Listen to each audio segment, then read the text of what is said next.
The audience found out that T1 won KDF even though Oner accepted the jungle camp. T1 won KDF perfectly and clearly showed the difference in level of the two sides. In their third match in the 2023 LCK Spring Split, T1 perfectly won against rival Guangdong Freaks. Not only easily extending the unbeaten streak against such a weak opponent as KDF, T1 also impressed with Kyria's selection of support Caitlyn. Despite such a creative choice, T1 still won without much difficulty. But recently, the LOL audience also discovered a truth after the match between T1 and KDF.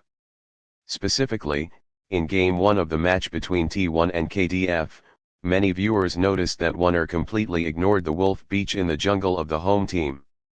Thus, it seems that Oner has accepted a large amount of KDF gold and experience when in the early game, Wolf Field is one of the easiest and often preferred by players to clean up after attacking Blue and Toad.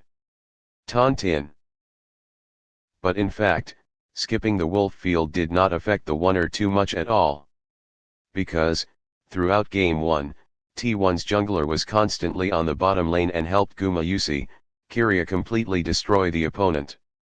Not to mention, Oner also participates in most of the team's attack situations when owning a KDA of 6/1/4 out of T1's 12 kills. Many viewers, after knowing this information, joked that Oner actually doesn't need to earn minion stats anymore, but the kills are enough to help him become MVP.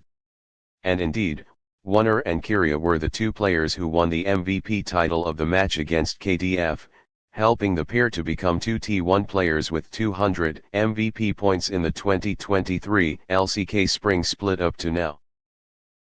Although at the moment, T1 is flying high in the LCK Spring 2023. But surely, the team's fans will hope T1 can maintain such top form for a long time.